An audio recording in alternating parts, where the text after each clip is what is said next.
you were at a college for 6 months, and after the 6 months, what did you do? So after the 6 months, I just started working because the program that I had applied would start in February the following year. Oh. So I just carried on with work, and then I began uni the following year. What work were you doing at that time? So I actually went into care. So I was a healthcare assistant. Okay. Yeah. And it's so easy to get that job. And Yes. the good thing is, whatever work you're doing, Yes. you are getting a minimum wage. Yeah. Which is very good. Yes. It's something that you can survive on, and you wouldn't really need to rely on mom and dad for Yes. everything. Yeah. That was so good. I think that was good because I started work, I think, a month after I got to New Zealand. So, yes. So an elder from church, actually, he had a company in caregiving and all that. So he's the one who was like, oh, are you interested in this work? I'm like, yeah, sure. So he got me someone, a certain lady that actually went to work with me, to train me. And yeah, she would go to every job that she had with me, and I was getting paid, being trained so that I get comfortable in the type of work. So from there, I just started working. So I was working for that elder, and then I started getting other jobs. So I was now confident in applying jobs. Yeah, and I worked. Yeah. So you started working a month after landing in New Yes. Zealand. Yeah. Wow. Yeah. So, at what age can children start going to work here? Isn't it 15, 16? And they even get paid like proper money? Yeah. So then our kids can be able to buy for their own, Yeah. like buy their clothes. By the time they get to 18, they'll be Oh, driving yeah. their own car. Definitely. What? Yeah. What a nice privilege. It is. I think that's the difference as well. Just having that opportunity that they can actually go to school and go to work at the same time. Yeah, that's good. But do they have like limited hours? They should work a week, or? For me, I was working 20 hours a week. But then when I stopped my being at Polytech, I was working full time because I wasn't going to school. But I think they can work 20 hours. I don't know if that has changed now, but yeah, 20 hours when you're going to school. Yeah. But I think it makes sense because school here starts normally at I think 8:45 or 9 up to 3. Yeah. So if someone wants to go to work maybe 3 hours a day, they can start at 5. Yes. Yeah. And this is really interesting. And I think with some you can maximize going to work on Fridays, Saturday, Sundays. Yeah. Yeah. You don't need to work. You don't really need to work during the week. Wow. Yeah. You see, this is so interesting. If your child is 16, they can start earning money. Yeah. And it is very important that children can learn to be responsible and to save for whatever they need. Yeah. This is really, really good. Yeah. If you want your child to work, I think you just need to check with immigration and see if their visas permit them to work. Yeah. If they don't, you call them and they can have variation. Yeah. They can change the visa.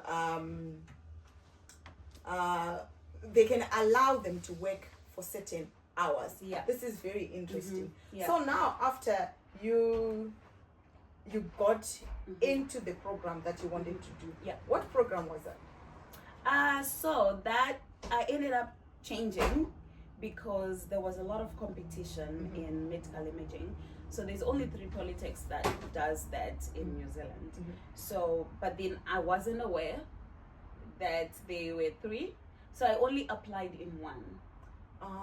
So, and they had certain criteria that they needed, and I had to do my English. English exam. Oh, yes. No, I don't like that. English. I'm sorry, but I had to do that one, and yeah, that was tough. Okay. Yeah. And the English you were doing was a medical English, not the academic. It was an academic English, yes. So I had to do the writing, the speaking, The and the listening. listening. And the reading. Oof, yes. Oh. Yeah. You know what? I sat 3 times Mhm. writing that English. Mhm. And the first 2 times I was taking the paper-based. Yeah. And you know, with paper-based, if you write something wrong, you can't erase it. Yes, you can. So I then thought, you know what, I think I'm wasting my time. Let me Mhm. just go and do a computer-based one. Yeah. That's when I passed and Mhm. proceeded Yeah. to apply for my visa. Honestly, That one is hard. I wish people could know that the journey of moving overseas, it's not so easy. It's not. Once you are in there as well, there are a lot of opportunities, Yeah. but they don't come so simple, so easy. You have to lose something to get something. Yeah. You have to sacrifice something to get something. Yeah. So when you passed your English, you now proceeded with your. So I barely passed it. Oh. So because they had certain points that they wanted, and I have already passed my pre-health, right? They needed a B plus and above. Okay, B plus. How many marks? So you had to do, I think, about 6 papers. Okay. I had to do physics, I had to do chemistry, I had to do biology, I had to do English again, and I had to do, I think, anatomy as well. So they needed at least a B plus in each and every one of the papers. So when they say a B plus, is it 80%? Is it? No, I think it's from 75% 75%. That's a B and above. plus. Yeah. So It should be, yeah. Do we have an A plus, A, B plus, B, yes. C plus, B minus, C? yes. B minus, yes. So there's A plus A, B plus B minus, C plus C minus C. Yeah. So did you pass? So because I passed, but because I didn't pass my English the way that they wanted in the end, so I didn't proceed to the next stage of interviews. So there's a selection process to actually get into medical imaging. Yes, you have to be selected. So you have to go for interviews and then you get selected. So I didn't get the interview. So I ended up, okay, fine, I've got my pre-health. So what other degree can I do? And I still wanted to be in health. So I ended up applying for Bachelor's of Medical Imaging in another university, and I got it. Bachelor's of Medical Imaging. Bachelor of Medical Laboratory Science. Okay. That's the one that I ended up doing. Okay. Yes. Yeah. So currently you are working in the lab. Yes. What do you do in the lab? I'm a scientist, testing bloods. So okay, when we come to the hospital, Mm-hmm. about the doctors, Yes. they are sent to you. Yes. Then you do whatever. Mm-hmm. I'm just keen to know. Yeah. What do you do? How do you know that this blood has got too much sugar or what? Do you put something in the blood? No, we don't put anything. So because you give the sugar, so that's the glucose, right? So when it comes to us, all we do is spin it. Well, after the registration of everything that comes to us, we just spin it, and then we run it on the analyzer. So it's the analyzer that does the job, really. It's the So the machine that does the job. Yeah. Okay. When you say you spin it, what is that? So centrifuge it. So we want to separate these are the big blood. words. So we want to separate the blood and the plasma. So we want to test because we use the plasma. So we get it from separating the cells, the red I'm cells. lost. Come to my lab. I'll show you. This is interesting. Yeah. So it is interesting. Yeah. And I love it. Wow. So how many years did you take at the uni? So it's a 4-year degree. So 4 years. And the other thing, when you were doing your degree thing, Yeah. you were not living with mom and dad. No. No, I wasn't. How? Because I believe this was less than 2 years after getting into New Zealand. Yes. How did they take that? That was tough. Being a girl child, yo. The first child. girl. I think I take risks, man. I'm just like that. I think it was my mom didn't take it well, I think. Mothers, yeah. Yeah, because I remember saying I need to move to Palmerston North. I didn't know anyone. I had never been there, but I was like, I have applied. There's a degree that I want to do that day, so I need to move. And she was like, no, you're not going. Hey, what if you get pregnant? What if this happens? What if this happens? I was given a lot of scenarios, like what ifs. And I'm like, but I was in a boarding school. If I was to get pregnant, I would have gotten pregnant there. Yeah. But I didn't. But then I realized, okay, I'm not gonna win. I remember that she suggested that you can do nursing, and you can do nursing at ARA. You know, you've already been there. Yeah. And I was like, no, I don't want to be a nurse. I want to do this one. Yeah. So I ended up stop fighting about it, and I just kept quiet. I started applying. So without telling them, I started applying at uni. I got accepted. I applied for my student loan, got accepted. I started looking for a place. So luckily, we went to a conference, a youth conference. That's when I met a lot of youth from Palmerston North. And I was like, okay, I got my people now. So now I can move. I know who's there. Yeah. So I ended up applying. I got accepted.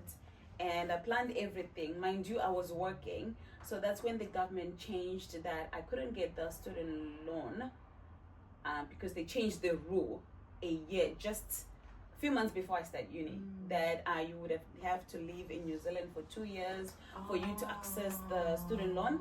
So they changed that before I start. So now I didn't tell them that I applied for uni. So who's gonna pay for my school, for my fees? So I decided, okay, I'm gonna pick up a lot of shifts. I started working so I could pay for my first semester.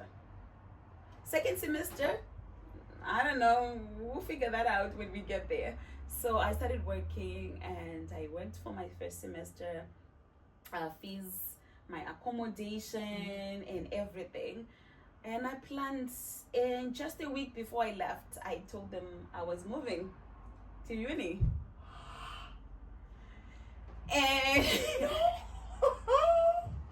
like, yeah. Okay, I know mom was not really supportive of you going to so far away.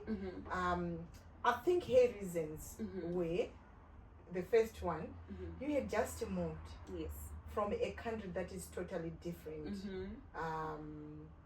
Now you are a girl child. Yes. A girl child face a lot of, a girl child have got a lot of disadvantages. Yes, definitely.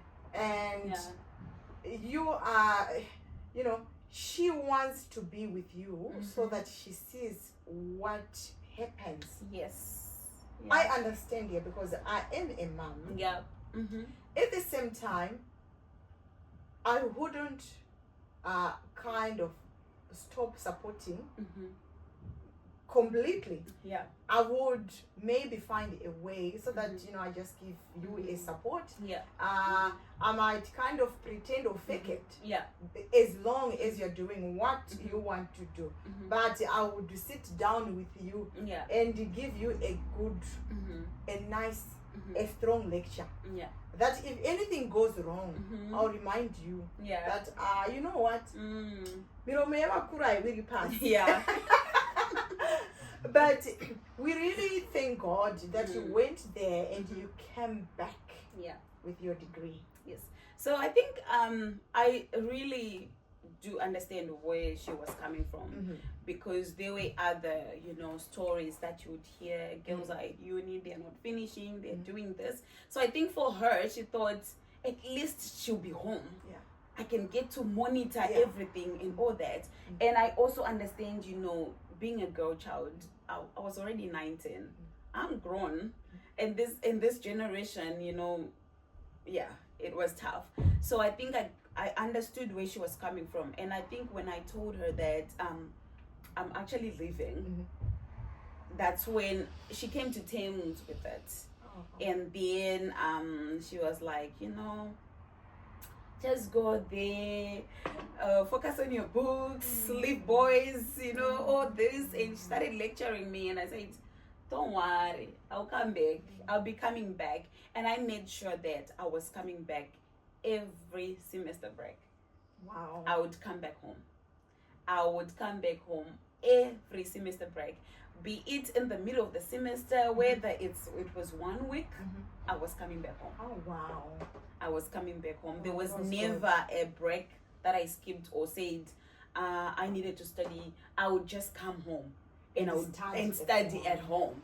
I would probably close myself in the room, study, but at least I would come home. And I saw that as the years went by, she was getting comfortable. Yeah. And comfortable. And then she would call you every day. And I think the whole 5 years that I was there, if there was never a day that she missed calling or texting. Where are you? What are you doing? Aww. Have you eaten? Aww. This. And I think as well the supports. And now that I'm at uni, now they're sending money. I was part of the budget now. They had to send money so that I don't have to go to work as much, because I was still working while studying full time. So now they're taking the financial pressure now so that I could focus on school. And I think she also saw that, okay, I was really dedicated in what I was doing. Yes, I really wanted this. Yeah. And she ended up coming through and being supportive. And And I believe on your graduation day, she was the first to come and give you the biggest hug. And said, wow, congratulations, it was really nice, because the whole time that I was there, they never came to visit. I was the only one that was always coming back home. But my graduation, they actually came to my graduation. And I remember at the graduation dinner, she was like, whew, now if you can get pregnant, that's okay. Because now you can go get married, you are now old enough and you have made me proud. I really wish if a girl child can understand how the mommy feel like when you are leaving your house or your home going to stay somewhere else.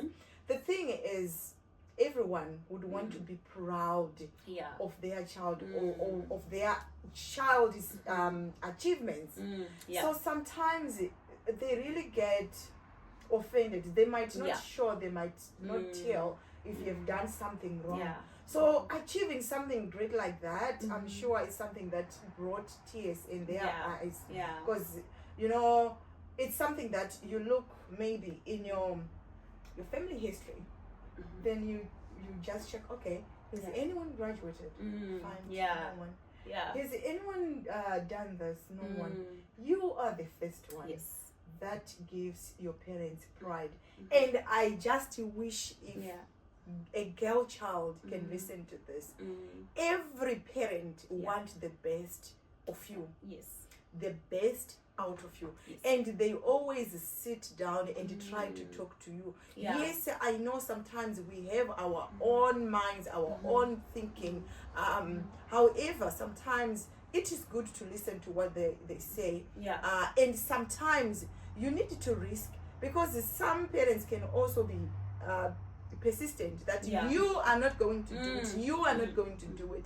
And with Mercy's story, they did not stop here. They let her go. And now look at her today. Be yourself, wherever you go. Be you. Stay focused. You will achieve better. So after your graduation, you came back to Christchurch. Actually, I came back, so it's a 4-year degree. So 3 years is at uni, and then the 4th year is a placement. Do you get paid at the placement? No. It's a whole year of work. 40 hours a week? It was, I would say 32 hours a week. Still? But no pay. Still? Yeah. So I applied for my placements here in Christchurch. And I got them here in Christchurch. So I was working where I'm working right now. So that's where I did my placements.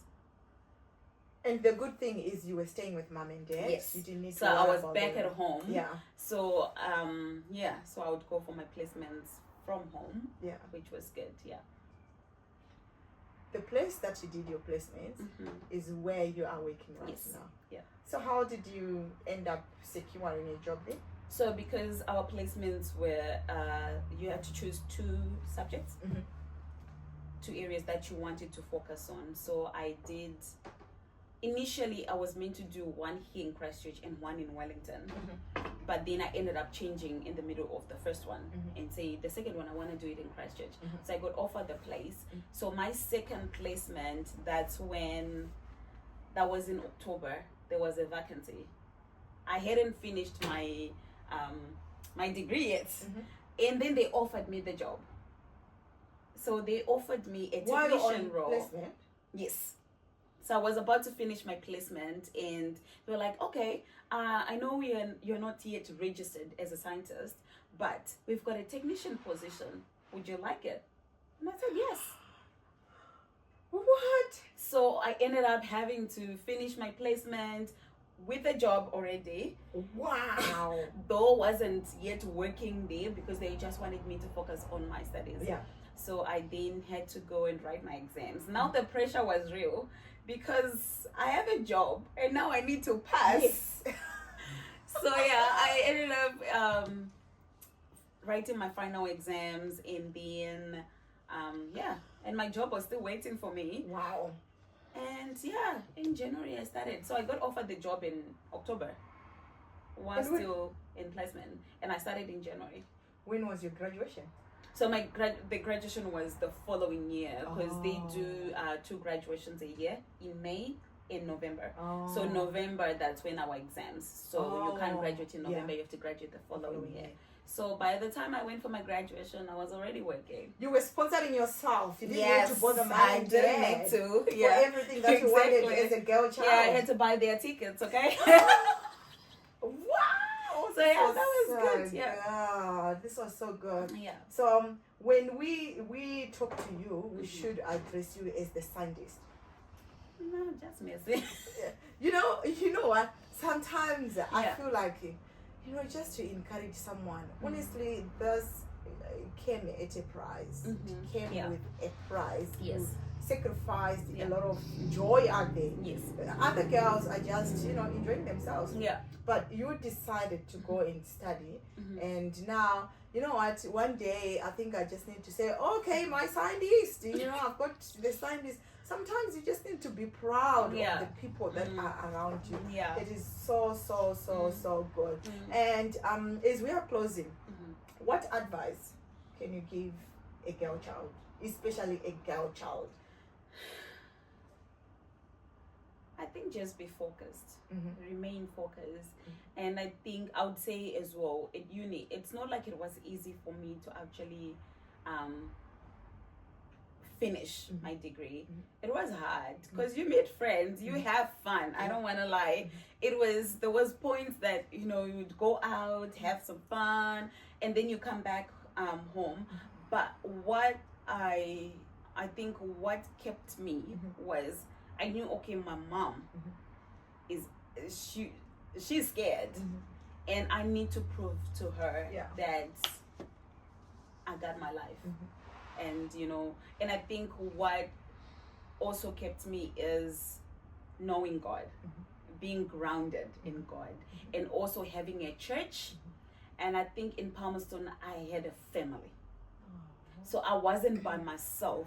And when I moved, I remember I started introducing mom to the elders that were there, the people that were there. So she felt at peace knowing that there are other mothers looking after her. And the whole church, like, even if I don't come to prayer, they would call me. Where are you? What are you doing? Do you have food? You know, I would have times when an elder just brings food and say, this is for you. So it was like, for me, it was more like I'm at home.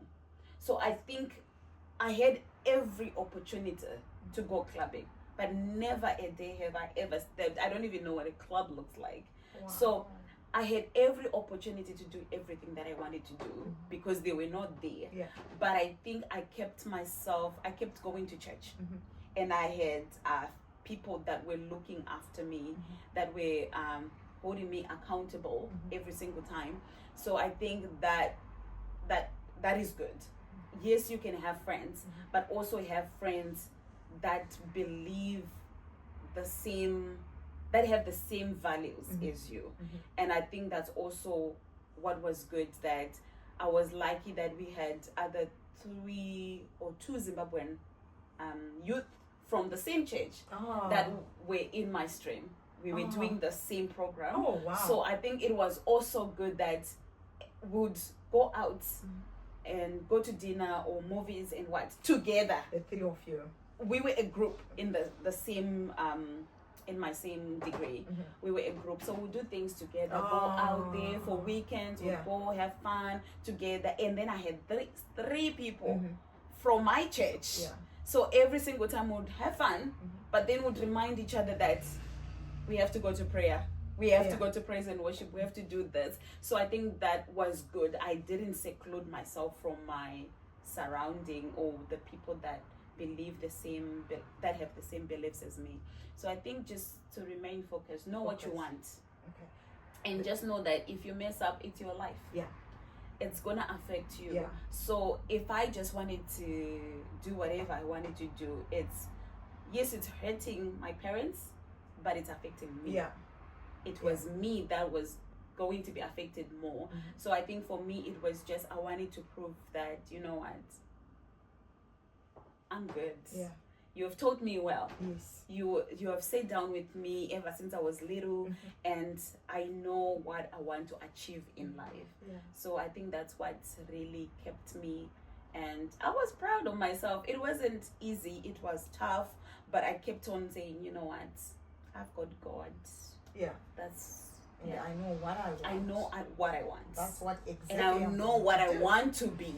So I think that was Okay. And to all the other children that are coming, especially the teenagers that are coming and who are trying to fit in this new environment, what would you advise them? I think it's good to listen to your parents. Yes, I know they have this different views because of their generations, how they grow up. But for me now, being a mom myself, I understand where sometimes they're coming from. We kind of have to meet halfway somehow. Listen to what they're saying. Sit down and just think, okay, you're gonna make mistakes, obviously, but in some of the things you can avoid them. And don't be pressured to do what you know, because you want to fit in. Your friends are going to a club. I had friends, most of the groups in our group, some of the people, they would go clubbing, but we would go together to dinner, would go watch a movie, and then would go home while they're going to the club. So it's good to know who you are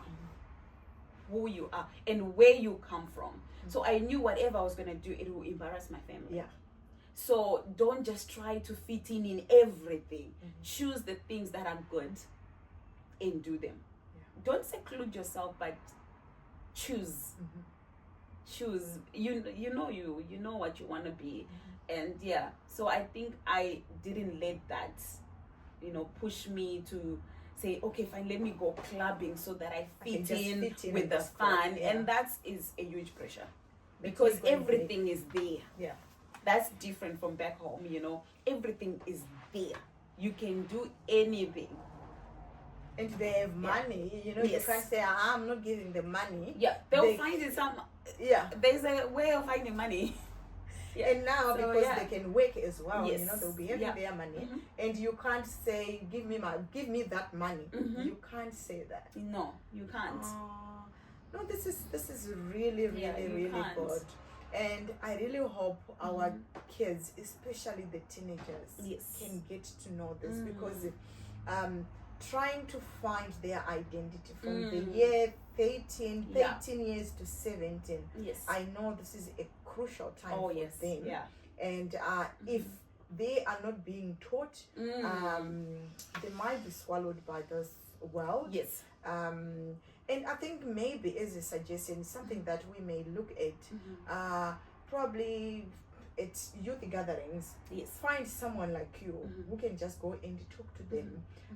Someone who is not their parents, because yes. sometimes if we talk to them as parents, they might feel like, they keep on talking Yeah, about mom is us. pushing. Yes, Yeah. they're pushing too hard. Yeah. I remember the other day with my son, we were talking about something, so we called him and he said, so you called me for this again? Yeah. So we're like, oh, okay, let's leave it. Then we find some other time that we're going to talk about this, because with my son it's all about cycling, mountain biking. Yeah. And I know it is very good. He's having fun. But for me, I look at, you know, him riding his bike down Rapaki. Yeah. What if he breaks his leg? And You know, even today I was talking of, you know what, if I get a concussion, you know, it's because I'll be having fun on my bike. And I'm like, do you even understand what you're talking about?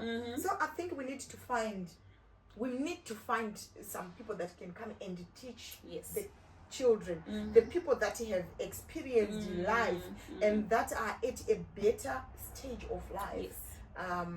Something. And I think parents, sometimes you kind of do it out of fear. You want to stop me from doing something out of fear. Your own fears, your own anxiety. So it kind of pushes that now I want to prove a point that I can do it. But it's not like I don't want to listen, but because like I can sense the fear in you. But then I'm trying to tell you as well. And I think also it matters for parents that are moving from Zimbabwe, coming to New Zealand. This is different. This is different. You have to adjust. Because you don't want to raise your children the same way you were raising them in Zimbabwe. Because that is different. That's what we are often told. That is different. Wherever we go, we are like, oh, are we not talking about Zimbabwe? But we're not in Zimbabwe anymore. No, we are not. And you guys, you were raised 20, 30 years ago, and now you want us to be raised that way. We cannot do that. You know, and us growing up, we know we wouldn't say such words to the parents. Yes. But now it's... No, you are taught to stand up for yourself. You are taught to say no. That's what I find it difficult for our kids, especially our kids. So there's a lot of clash in the cultures, really. There's a lot of clash. Because for me as well, like what you're saying, you know... you know, I remember like with mom is like, so you're looking at me, are you trying to intimidate me? But then here me, I go to uni or I go to work, you have to look at them. And I think as well, adjusting and calling your mother by the name. I remember working together and I'm like, should I call her mom or should I call her Mary? It's not that easy, because you're now fighting with your culture and how you were raised. You know, because I came when I was 18, so obviously I was old enough to understand the culture. So now it's a culture shock for me when I go back to Zimbabwe. And you now have to say, because Mama now my guru. Exactly, Mama. Actually, not my guru. It's Mama. It's Mama. Your sister's mom is Mama. Your daddy's brother is Daddy. And we have to kind of Mama say. But here, you know, I can just say morning, Gogo, morning, Mama. You know, it's normal. And then when I'm talking to my parents, I can mix English and Shona. And then now I go back home I have to be mindful of my surroundings Yes. again. And now I'm like, if I speak in English, it sounds as if it's rude. But then you come back again here, you sort of like try to adjust. So I think it matters for parents to kind of as well adjust to the environment. Like, okay, here we are in New Zealand. You have taught your children like how you want them to behave.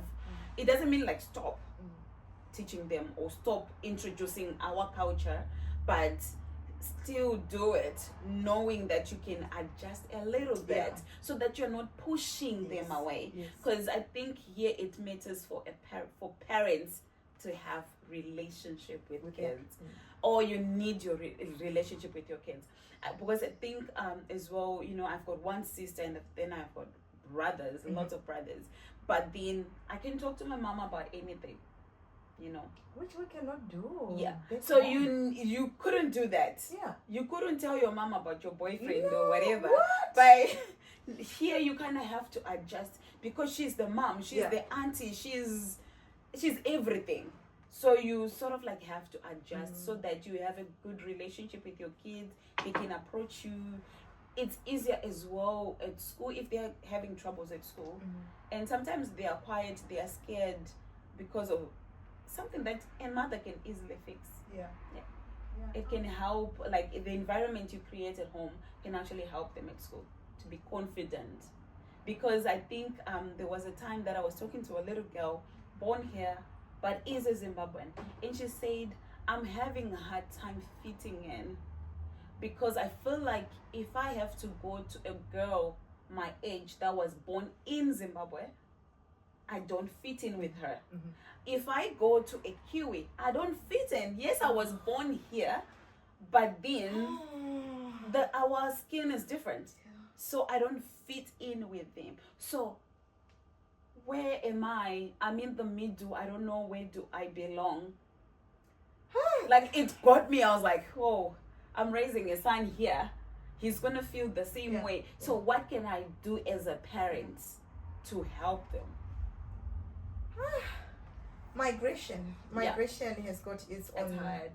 It is very hard. But we always have like before you move to whichever country, we always have a wrong perspective. Thank you for sharing this. I hope we are going to help some kids. It breaks my heart to hear that this child is suffering from depression simply because of the move they have done, mental health problems.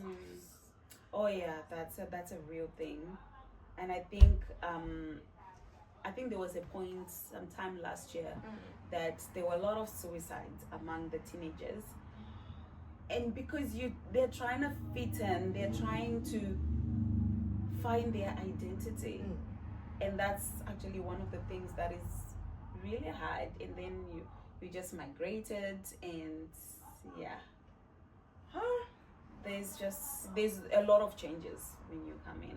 It just doesn't affect the adults, it affects kids as well. They're very good at adjusting. It's easier for a child to adjust, but it can also be hard. It can be very, it can be very hard. You can see so many changes. But I think for me, I changed a lot. I was very quiet when I first came here. I was very quiet, but then going to uni, I realized, okay, I needed to speak up. I needed to, to be more social. And then but I believe because you were now a bit older. 19, 20. I think there you would have kind of find your identity than a child who is 10, 11, 14, around there. That is so crucial. But I really hope that one day we might be able to have some children that have just moved. Then we sit down with them and try to help them so that they don't fall into traps. They don't fall into traps. There's a lot that is happening, and we wouldn't want to one day to read about a child who killed him or herself, or who is now into, you know, some wrong things. Yeah. So we are there to Yeah. help in whatever we can. Yeah. And yeah, I would want to really say thank you so much for sharing your journey. I believe this is going to change someone's life.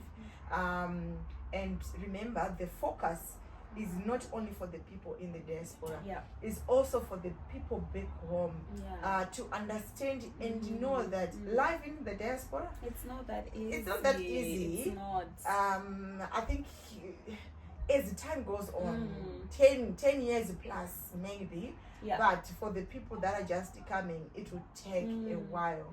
Thank you so much for sharing your journey. So much. And one day I'm going to call you to talk to our youths, the from the 12, 13 up to probably 17 then. Your story inspire us. It inspires me as a mom. It should inspire a child who is thinking of maybe studying, going to uni. It is possible. It is possible. Very they can possible. do it. So thank you so much. I really appreciate and God bless you. Thank you so much for having me. Our discussion ends here today, and I'm sure you have learned a lot of things. There are a lot of opportunities in New Zealand, but they come at a price.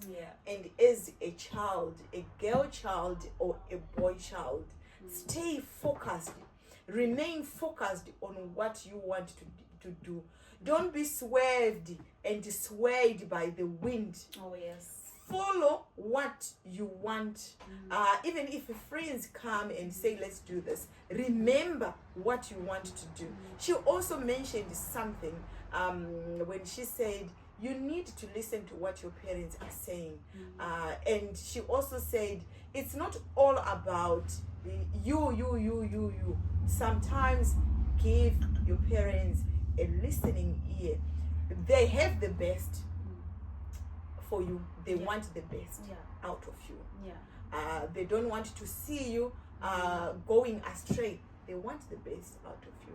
So don't forget to subscribe and listen and watch all the videos. This will help you, not only me, but it will help you and even your child and even your relatives wherever they are. Bye.